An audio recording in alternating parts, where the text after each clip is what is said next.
Welcome back, Super Rugby. What a fantastic opening round of matches that was. 5 games, not a dud amongst them. Personally, just from a New Zealand perspective, I'm quite stoked that we kicked off with a really good Australian showing. Why is it that when I watch, and I think you're the same, the Māori All-Stars do their haka, it actually gets me excited, the spine is tingling, the hairs are standing up, and when I watch the All Blacks do it, it's just not the same. That awful rolling maul that the Brumbies introduced, I think it's a blight on the game. I really do. Welcome to the DSPN. Team New Zealand's in trouble. He's done it again, Ricky Hogan. The Devlin Sports Podcast Network. Welcome to the podcast, people. Marty, Devlin, Lachlan Waugh, looking back at another wild, wonderful weekend of sport. I thought Super Rugby was just absolutely terrific. More on that in a second. Special guest on the program today, Jamie Wall with a New Zealand perspective on that opening round. Christy Doran out of Australia. The Aussies won 3 out of 3 in Super Rugby's opening round. When's the last time that happened? Some trained potting stat hack will have that for us. We'll do the tight 5 where we'll look at some of the day's biggest sporting stories, including a brand new half marathon record set. It's just extraordinary the pace that was by Klipkino. Waz beating Melbourne. What did that scoreline mean? The Black Caps won the Tri-Series tournament, Lachlan. I know. You'll always be asking, what does that mean? AFC beat the team that thrashed them 4-0 in Auckland to go 5 points clear at the top of the table. Liverpool back to a 7-point lead at the top of the Premier League. Man United had the worst season that I can remember. I've only been following them 50 years. All of that to talk about. But we begin the show the same way every single day, and that is with a sermon from the mountaintop. We live in an amazing, amazing world, and it's wasted on the crappiest generation of just spoiled idiots. Every week we're going to be doing a rankings list of Super Rugby teams, and I kicked this off on Friday by ranking and stacking 1 through 11, how I think the teams will finish at the end of the round. Robin made a couple of adjustments, that coming a little bit later in the podcast for you. But welcome back, Super Rugby. What a fantastic opening round of matches that was. 5 games, not a dud amongst them. Collectively, easily the best round 1 we've seen in years. Not in terms of absolute quality. Come on, you can't expect the players in any comp to be playing their very best on the first weekend. But I thought in terms of action, excitement, tension, unbelievable drama, it was excellent. If you missed it, yeah, you really did miss out on something. Crusaders kicking it all off Friday night, doing what they couldn't do last year for the first 5 weeks, and that's win, followed by a nail-biting last-gasp comeback smash and grab by the New South Wales Waratahs over the Highlanders. And man, did they celebrate that, gutting for the Highlanders. Saturday afternoon saw the Brumbies somehow burgle another late show in Fiji versus the Drua. And we've got to do something about these awful rolling mauls. They're a blight on the game. Saturday night, the Chiefs doing what they couldn't do in a repeat of last year's final, which was win at Eden Park. And the way that Clayton McMillan used those substitutes, I thought was genius.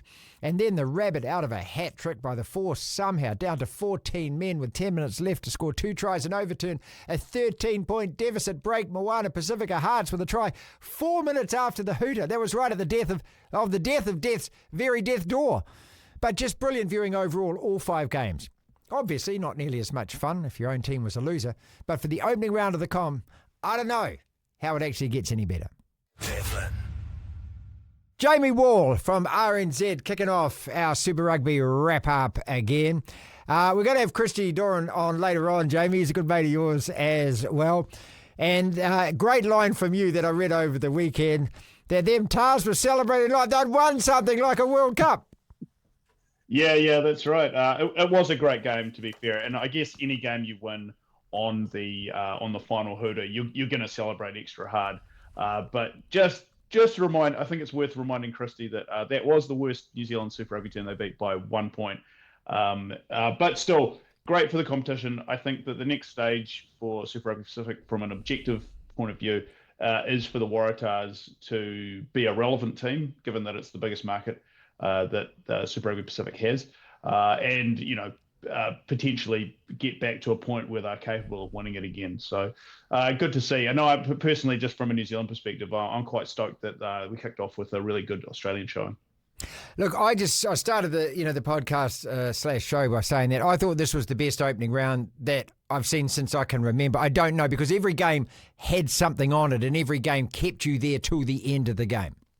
Yeah, absolutely it did. I think it was two of the games were decided after the final hooter had gone, and all of them were close. And even probably the least aesthetically pleasing game, which was the Blues and the Chiefs, on Saturday night at a rainy Eden Park was still intense. Like it was still, there was a lot riding on it, and there was a lot of feeling out there. So I think just across the board, it really probably ticked as many boxes as it possibly could.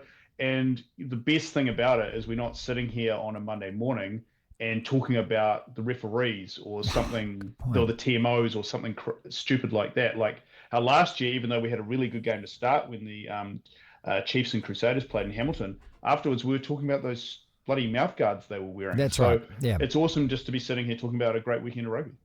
And that's what it was. And again, you know, we've got to calm the farm, and that, look, the players will get better and their skills will get better and their mistakes will be less and everything else. But I want to go straight to that game that you were at Eden Park and the intensity of that game. Bruising it was, wasn't it? And just for a first game of any competition, to see the players as committed as that, I thought Clayton McMillan and the substitutes was just, I don't know whether it's genius or how much pre-planning had gone into that, but it just worked perfectly for them. And to blank that team in the second half on their own pitch, playing almost like their kind of style of rugby. Yeah, I mean, you know, the Chiefs have got to take a hell of a lot out of that. Yeah, and you hit it on the head with basically saying that the Chiefs fought fire with fire. You know, they went in and they knew they were going to be up for a massive forward battle, and so McMillan picked his team accordingly. We did ask him afterwards, you know, were you doing a Rassie Erasmus kind of bomb squad thing there? And he actually said no, he was just rewarding the guys who had been through the whole preseason with a start. Yeah. And that completely makes sense as well, because that's a really deep Chiefs team. Like, even though he had, 5 All Blacks coming off the bench, that's still a team that's good enough to win any Super Rugby game that he was putting out there. So good on him for doing that. And, you know, you could say that those guys came on and made a difference at the end of the game, but I really think that the guys who started the game set the tone defensively for what happened in that second half. So really good squad management there by McMillan, because as we know, Super Rugby Pacific is a competition that really comes down to how well you can manage the attrition rate that comes with it.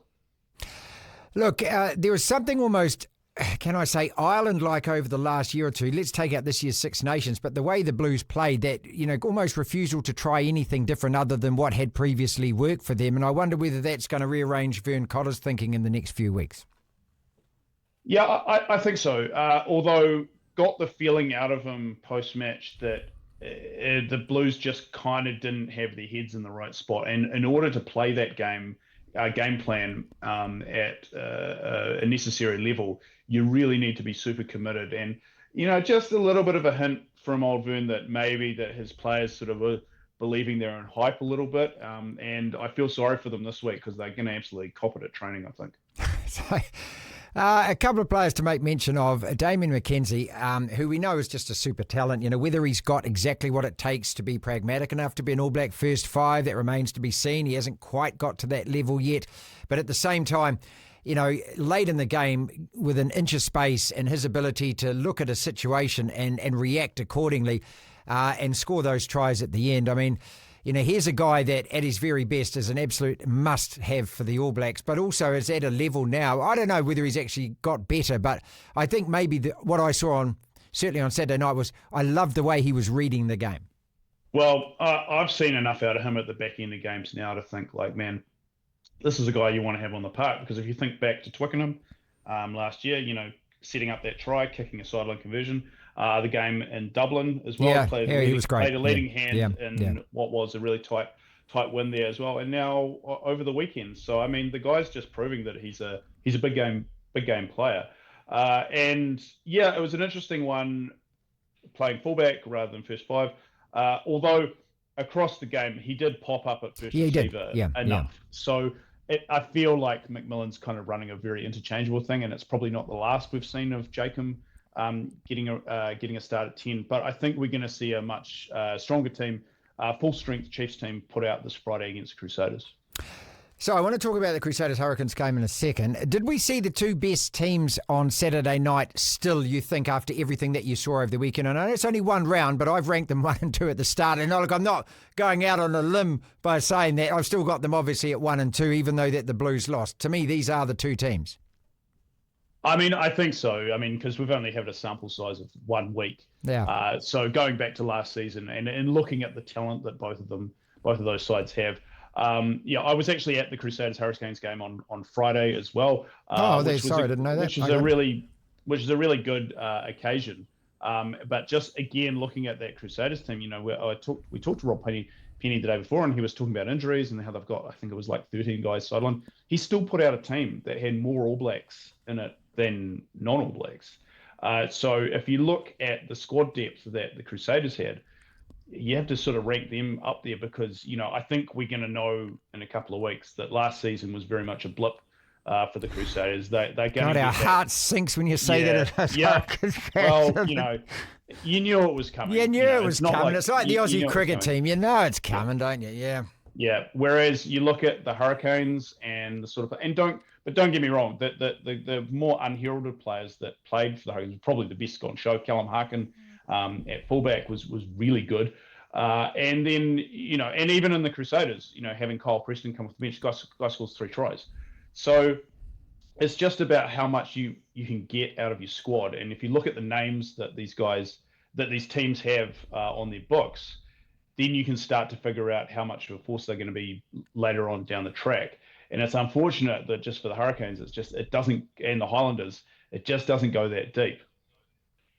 Jamie, from what you saw, and it's, you see so much more when you're actually there, in your mind again, were the Chiefs and the Blues better teams than what you saw from the Crusaders and the Hurricanes? Not to say that they won't improve themselves over the week, but did you just get that feeling? Probably. Yeah, probably. I think just because of the lack of disruption that they've had, and that the Crusaders are kind of starting again a little bit, that it is going to take a little bit of time for them to find their feet. Whereas the Hurricanes are just kind of trying to do what they did last year, but with more depleted numbers. So that's how I'm seeing it. I think there's sort of a clear top 3 have emerged. But if you're going to listen to the Australian pundits, I mean, they'll give it to the Waratahs right now, right? Well, I can't wait to ask Christy about that. Having said that, all 3 of their teams won, mate. When's the last time that happened in opening round? I don't think it's ever happened before. I mean, I know that was the first time the Brumbies had ever... the Brumbies were the first Australian team to actually beat the Drua at home. So there's that. The Force versus Moana was, like a great game to watch. But I think both of those teams need to sort their defensive patterns out before they start going and playing other teams. Was really impressed with what I saw out of Moana, though. The guys that you wanted to see play well, and not just Artie either. Jackson Garden-Bishop, I thought. Yeah, what an had addition a really he good is, game. mate. Yeah, Pipasano Patafilo out on the wing as well. He's a new player that's come in as well. So, there's hope there for Moana. It's probably not going to happen like overnight, but it was a promising start for them. Having said that, up by 14 a couple of times during the match, up by 13 with 10 to go and playing against 14 players. I mean, that's a game that they had to close and should have closed. How much of a worry is that they couldn't do that? Yeah, it was. I look at the back end of that game, though, and the fact that the Force managed to go, what was it, like something like 23 phases at the end in stinking hot weather, and it just was... They just had enough class on the field with Donaldson, who was a Wallaby, let's not forget, to be able to figure out a way to get through there. So, yeah, it's annoying because it looked like Moana had put that game away with like 10 minutes to go, but they'll learn from that. And, I'm sure that, like Artie, and that's the first time that he would have lost to the Force. Actually, the first time that he wouldn't have beaten the Force by like 40 points. We'll have some stern words for them this week. I'm going to bring this one up with Christy as well, mate, but that rolling maul that the Brumbies do, I just hate this part of the game. I really do. And I don't get the fact that the guy at the back can get overtaken by his own teammates who join in front of him. How is that not against the rules somehow? How does that work?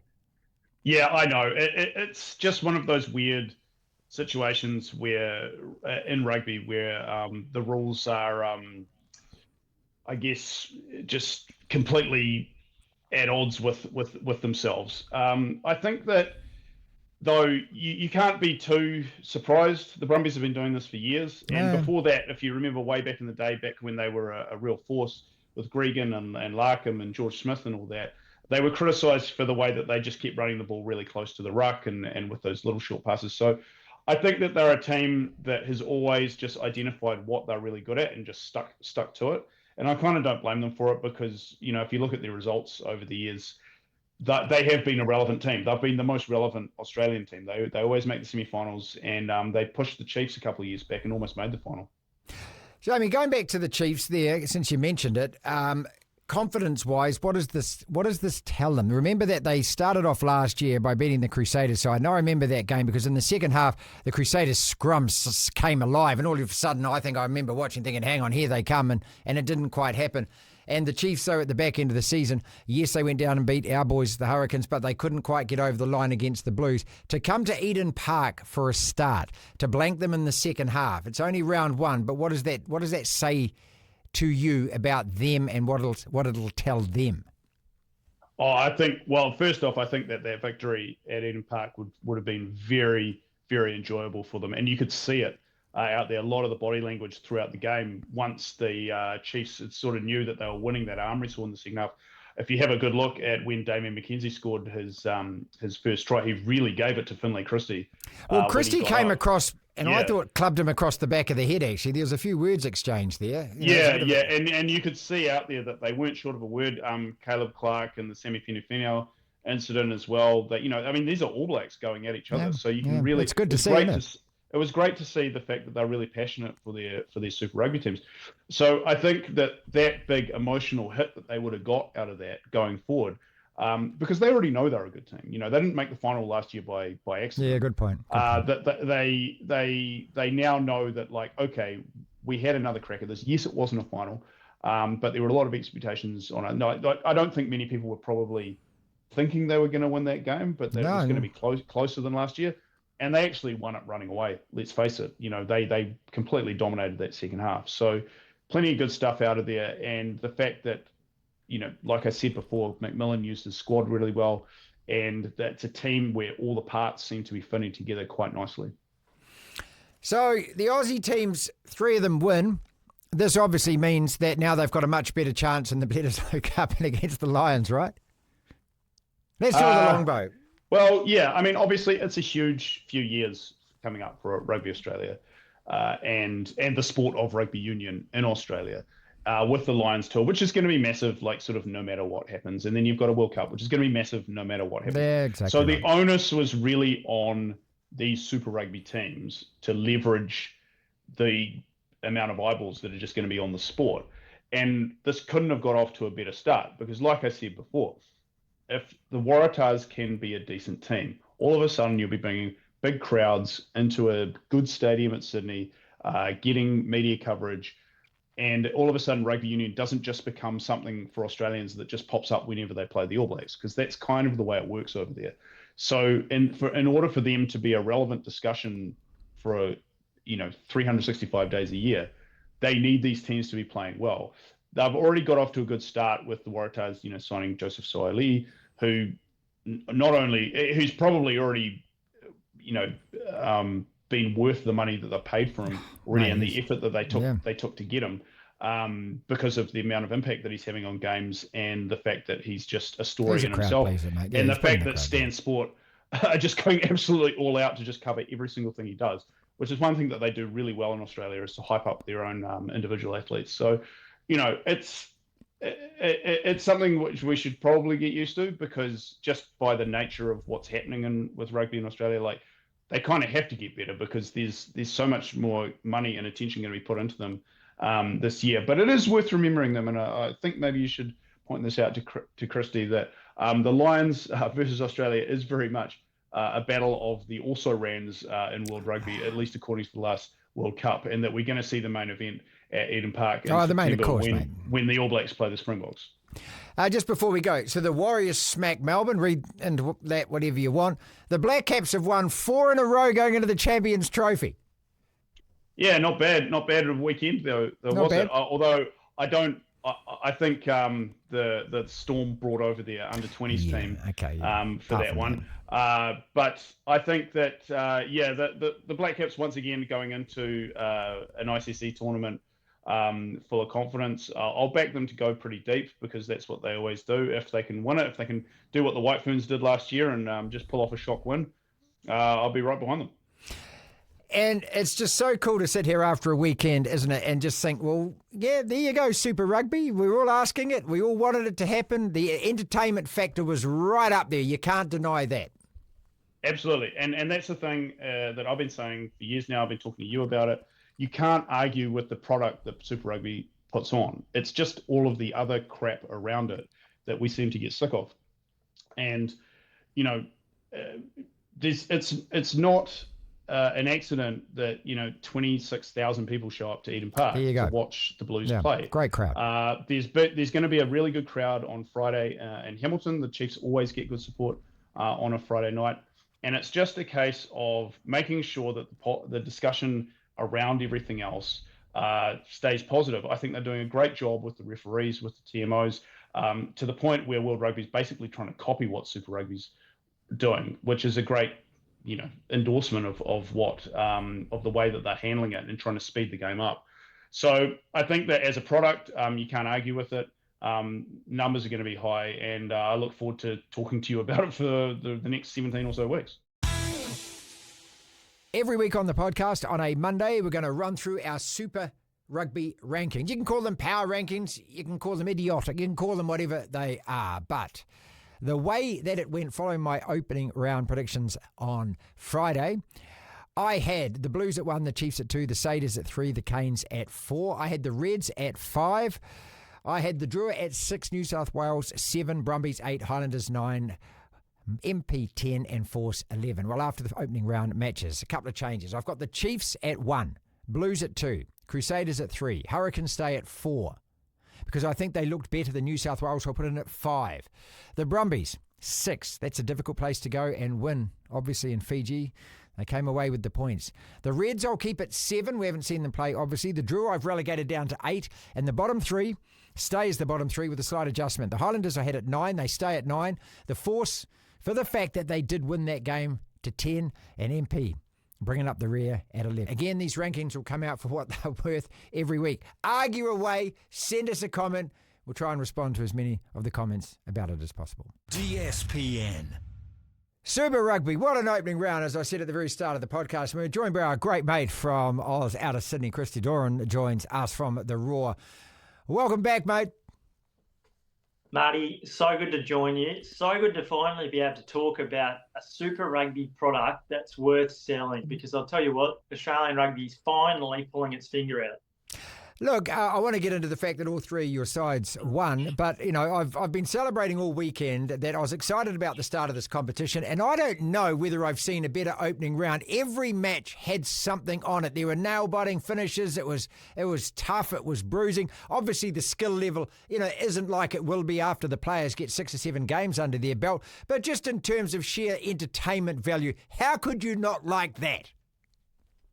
Totally, Marty, and finally, every match had jeopardy. Every match went to the last 5 minutes where the result was totally up for grabs. And generally speaking, we see Aussie teams fall over in a heap and get run over the top. And for once, they started to actually rise to get better. And we saw that on the opening night on Friday, Valentine's, Sefa Romani. What an unbelievable cameo off the bench where he totally filled the giant feat of Taniela Tupou by scoring. But that set the tone of the weekend, didn't it? We had a blockbuster between the Hurricanes and the Crusaders, but then to have an Aussie side, totally live up to the hype and not just be that unfortunate second game where you're watching it through gritted teeth. No, there was none of that throughout the weekend. And, the Brumbies on Saturday, first Australian team to go over to Fiji to beat the Drua, very impressive in its own right. And then I know Moana Pacifica and the defence was pretty average from both teams, but it was entertainment. That's what Super Rugby's needed to have for a long time, and we're finally seeing it. And I reckon all the pre-season hype about this is going to be the most competitive season for a long time, it's lived up to it. So bravo. Yeah, look, I don't like to isolate that Blues versus Chiefs game because I think that they did look, even after one round, the two best teams in the competition. But just going back to Friday night for a start, look, any time that you get such drama like that, I mean, the crowd, that's why you pays your money and you go to the game, isn't it? And heartbreak for the Highlanders, heartbreak, of course, for MP. But in terms of New South Wales, with all of those extra players, with everything else, to lose that first game would have been a real crushing blow for them. So just confidence-wise as much as anything? Well, exactly. We're talking about the Waratahs. It's the biggest rugby state in the country here in Australia, and they were wooden spooners last year, and they haven't fired a shot since Michael Cheika left in 2015 when they bowed out to the Highlanders in Sydney in the semi-finals. So after being so close yet so far last year, where Tane Edmund missed a penalty shot after the final siren to lose a game against the Highlanders, to actually win one at the death there, the 16,000 people that turn up will have decided, you know what, we'll turn up again in 2 weeks, because the Waratah side showed some character, which is a word and adjective that's not necessarily been one that you could use about Australian teams in years gone by. So brilliant for the fans to see a Joseph Akusu-Suaalii, find his feet, say that Super Rugby is even more intense than an international environment. Like that tells you a lot, that Super Rugby is actually in much stronger health than people have said, particularly our friends up in the Northern Hemisphere have said for years. I'm going to ask you about just reaction, just, what sort of media-wise, just what general sort of feeling you've got in a couple of minutes. But the New South Wales players celebrated like they'd really won something, didn't they? Oh, didn't they? You would have been fooled to thinking it was to get into a grand final, but you need that to start the season with a bit of a bang. To get, they've got a bye next week, which I actually think comes to the perfect time, because much like some of the teams across the ditch as well, clearly the cohesion isn't there just yet. It's a star-studded side. There was only 3 or 4 players in that 15 that aren't Test players, but they've come from pretty much everywhere. A handful of players from the Rebels, Suaalii from the NRL. A brand new coaching structure with Mike Catt, the former England World Cup winner in 2003. So there's a lot of new systems to embed there, but they'll get much better. And to have Suaalii be on the back pages of papers on Saturday morning can only do a great thing for rugby, not just in New South Wales, but the country. Look, a couple of bits of skill from him. I think it was the first half when he chased an up and under, and very brave as well from whoever the Highlanders man that was actually. But, I mean, just the skill in that. Then there was some footwork from him as well. There's just a couple of glimpses there that, good God, if the Wallabies can give him some ball, he's a special talent, isn't he? And that's why I think fullback is the position. Michael Cheika first said it to the Raw last year. He'd be doing what he did with Israel Folau. Fullback, give him the space, allow him to inject himself when he wants, because we know at times outside centres can go drift in and out of teams, out of matches, because of how the flow of the game goes. With him at fullback, he gets his hands on it all the time. We know that rugby at times can be kick tennis, but he'll be the one chasing after it. And much like Ben Smith, he'll be the one hopefully taking it, and we'll see that more and more. It wasn't perfect from the Tars by any stretch of the imagination, but people were sitting on the edges of their seats, and every time he touched the ball, which we saw on the stroke of half-time when Max Jorgensen put him into a bit of space, we saw him cut off his left, and he just beat the defender with absolute ease, and he almost got to the try line midway through the second half. The next phase, when he's inches short, next phase, Jake Gordon, quick pass to Max Jorgensen. Yes. So that was the try, There's some stars that you can now start to reel off pretty quickly for the Waratahs, and that's a really, really big thing for a big state like New South Wales.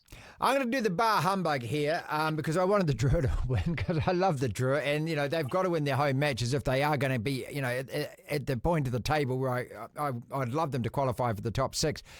That awful rolling maul that the Brumbies introduced, I think it's a blight on the game. I really do. What I don't understand is the guy Lonergan's got the ball at the back and players move past him and join the maul. How the hell are they not offside under any definition of any rule?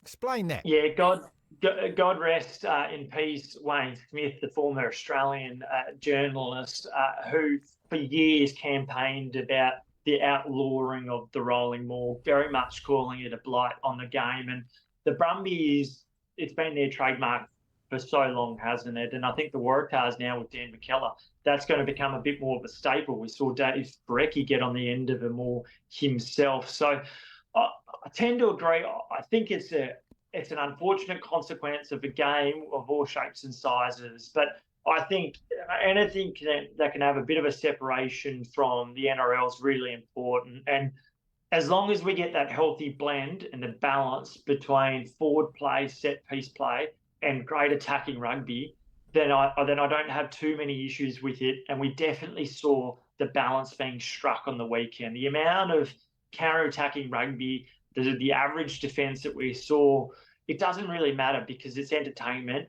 And you know what? From the international season that this competition prepares you for, we saw that it shows up on the international stage last year with the All Blacks getting better as the season progressed. True. And I think that we'll just see that over the coming years. Like these Super Rugby sides, what they can do, it prepares them really well for the international game because they do actually play a fair bit of rugby as well. But, you know, it helped the Brumbies get over the draw. Will it help them get across a New Zealand outfit like the Blues or the Chiefs? They'll have to do much more than they did on the weekend, but they will because they were missing half a dozen Wallabies. I'm going to ask you about, who is the best Australian side, because I'd actually had the Reds penciled in before opening round. We haven't seen them, of course. But going over to the Force, and again, it did wrap it. A really exciting game. As you say, there was not a lot of defence. I mean, a lot of errors in that game as well.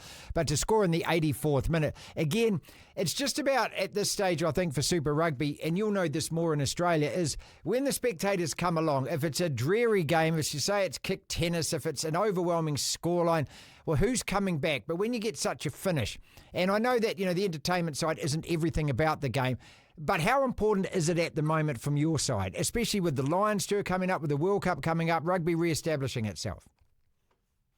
Oh, it's huge, and Ben Donaldson to come after 26 phases. There's debate whether or not it's 25 or 26 phases. But we saw everything in that package of play. We saw loose forwards giving it all, like Nick Champion de Crespigny, guy that few people would have heard of. He's come back from France. He carried the ball 3 times there. Ray Princip, a former Hurricanes and Maori player, continually battering the ball up. And then we saw a mismatch between a back and a forward, and Ben Donaldson pinned the ears back, and he ran 75 metres to score that try. Every game on the weekend had jeopardy, and it came down to the final few minutes, and indeed in that circumstance, the 84th minute. So it's so important, no NRL, no AFL, and rugby to finally fire a shot was the perfect timing. And the two happiest people on Monday morning when we're recording this is Mark Robinson and Phil Wall, because finally, as they start to iron out those broadcast deals with Sky and with Channel 9 and 9 Entertainment, they can go, hang on a moment, this is a game worth selling. And we've seen it just in the first round, and we saw it last year at Twickenham with the Wallabies in November. True. So the timing is impeccable, and the momentum that it allows you before a Lions series couldn't even be better. Yeah, look, I loved it over the weekend. I really did. Who is the best Australian side? Am I right when I, on Friday was predicting the Reds? I had them in my rankings at 5. I've dropped them down to about 7 or 8, given the fact that they haven't played, and you've got to give kudos to the teams that have played. Who is the best Aussie team? Well, past history tells you the Brumbies, doesn't it? Because they've been carrying the Australian flag for the last 6-7 years. But, yes, they scraped over the line against the Druitt, and yes, they were missing a lot of quality players. I reckon you'll see the Reds. Lukan Salakaia-Loto, from my understanding, will miss the next 6 weeks or so. But their depth, what they're going to have an ability to play the game in multiple ways, to skin the cat multiple ways. I think that'll see them make the top 4 this year. But anyone who writes off the Brumbies generally gets left with egg on their face. I don't want to be one of those people. I think they'll make the top 6 as well. The Waratahs too. It's going to be the best season of Super Rugby since 2015. I read some headlines somewhere, I can't remember where it was, but they said that Joe Schmidt was smiling. Was he smiling? Well, Joe Schmidt was smiling because he's finally worked out his future, and he's told everyone, the genie's out of the bottle now, isn't he? Yes, he'll be pleased because fitness came to the fore on the weekend. They beat some of their, every Wallabies coach for the last 10 years, from Checker to Rennie to Eddie, they've all said that the Wallabies aren't fit enough. And we saw the games, Australian teams win matches at the depth, and not just against Aussie teams, but against New Zealand teams that are based overseas. So, yes, he would have been happy because they showed character, resilience, and poise and composure to find ways to win. They weren't perfect, but they got there, and that's what great teams do. They win games that perhaps they shouldn't have. It's what the All Blacks and the Springboks have made a living of over the last 15, 16 years, winning every World Cup since 2007 between those two fine nations. So they are the building blocks between a good team and a not so good team. And I think we should be quietly confident about the direction of Australian rugby and where it's heading now with 4 Super Rugby sides. You can hear the enthusiasm in your voice. All right, does this point towards perhaps then, I don't know, the Wallabies being a lot more competitive in the Bledisloe, the Wallabies maybe taking out the Lions? Can we read that much into it? It's probably early because I know you're going to be talking to other scribes from your side of the ditch about the Chiefs and the Blues, and what they delivered, and even the Crusaders and the Hurricanes. You'd be a fool to say that the Wallabies are going to win a Bledisloe in the next year or two. Rugby Australia says they need 2 in the next 5 years in their 5-year strategic plan. I don't know if that'll happen. I think they'll challenge for 1. Maybe with Joe Schmidt, it's the best opportunity this year. I think they can beat the Lions, though, because if they keep their depth, if they keep their men on the field, the continuity, the combinations is so much easier to build than bringing 4 nations, Celtic and British nations, together and trying to allow them to come down under. You know, history says that New Zealand, South Africa and Australia tend to go very well. I think they'll win at least 1 test. It wouldn't surprise me if they get 2. They've got selection headaches all over the place, does Andy Farrell. And I think that that'll be a really tough one to manage this winter down under against the Wallabies. Roll on round 2. Roll on round 2. Can't wait, Marty. The Type 5. 5 separate sporting topics in Lachlan in no particular order. The Warriors thrashed Melbourne in the Tron. Be impressed. The Black Caps have won 4 one-days in a row on the subcontinent ahead of the Champions Trophy. Be impressed. Be impressed. Your Liverpool are 7 points clear. My Man United, new depths plumbed in the Premier League. Speaking football, AFC beat the team that thrashed them 4-0 in Auckland and are now 5 points clear. Super Rugby, great matches over the weekend, as I said to start the show with, and a brand new record for the half marathon. The stats on that are just incredible. Let's kick it off with Super Rugby. How many matches did you watch over the weekend?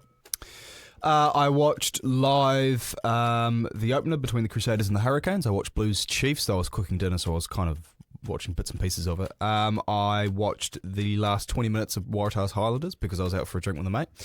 And I watched the highlights of Moana Pacifica and the Force. I will be honest, I haven't quite gotten across the Brumbies and the Drua yet. Okay. But apart from that, I think that's a pretty good effort. It's not a bad effort, and I watched highlights of some of those. Yeah, there was.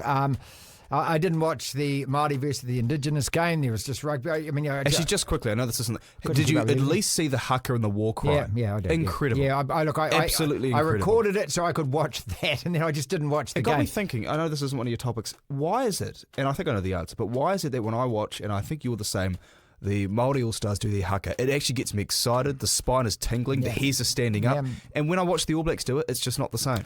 Well, I don't know. I think because, we talked about this last year. I don't like the politicising of the All Blacks haka, but I don't want to talk about that. I want to talk about Super Rugby, a fantastic opening round of matches. It just seemed that there was something on every single match, wasn't there? And look, to me, the actual pick of the bunch was the Blues Chiefs because the 2 best teams were playing.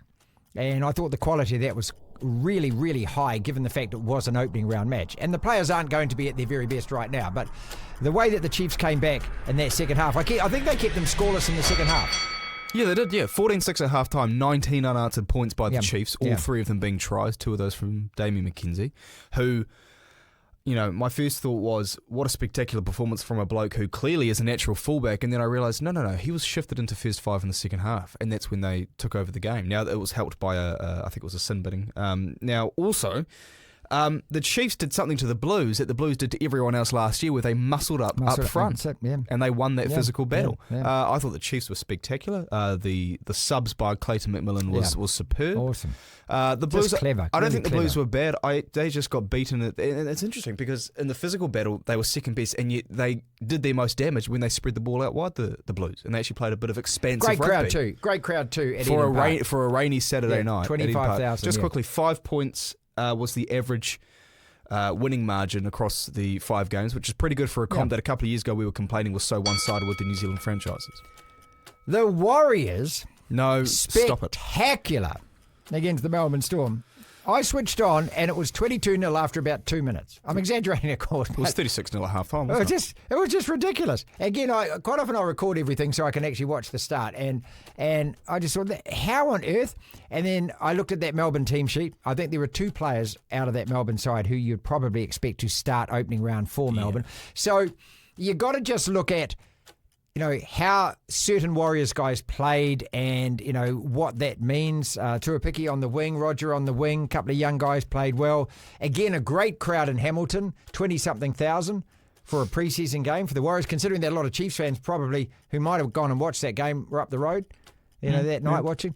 So what do you read into the result? Nothing.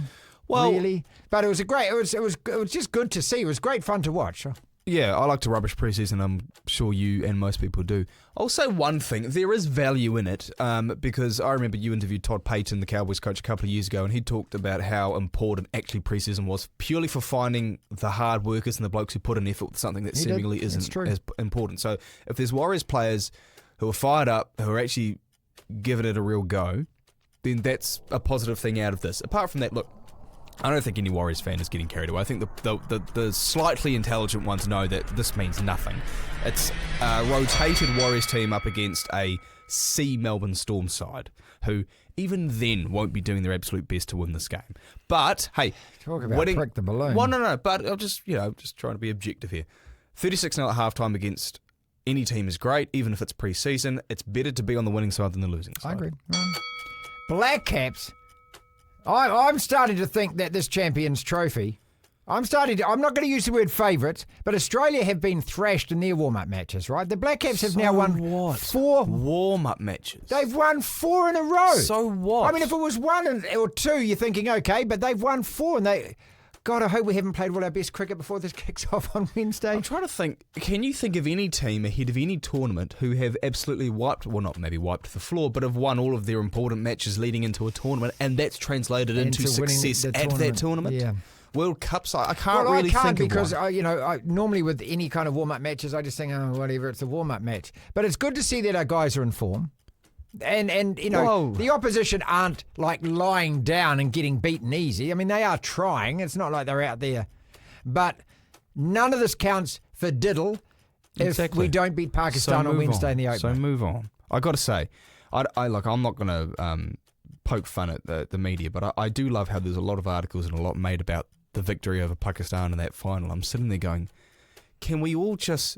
It's a bit like the Warriors. Just take a step back and applaud them. Yes, you won a match. That's good. But it doesn't matter, especially if you don't go. And look, okay, then again, last year we were complaining that we didn't play any warm-up matches, and then we got dicked by Afghanistan, I think, in our first match of the T20 World Cup. So, I don't know. We're always complaining about something. But I won't get carried away. If they can translate it into the Champions Trophy, into success there, absolutely spectacular. But until then, let's just relax. And we got, Pakistan, India and Bangladesh are the 3 pool matches in Champions Trophy. In subcontinent conditions, great. New record in the half marathon. Kip Limo ran 21k in 56 minutes 42 seconds. He broke the record by 48 seconds, which is about 400 or 500 metres, which is just an extraordinary... 48 seconds is a long time. Okay. 2 minutes 40 seconds per kilometre he ran for 21 Ks. He's running every 100 metres on average in 16 seconds, and he does that for 21 Ks.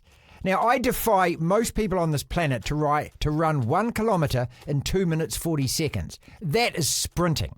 Yes. And you've got to have massive lung capacity, and then he does that for another 20 Ks after that. So...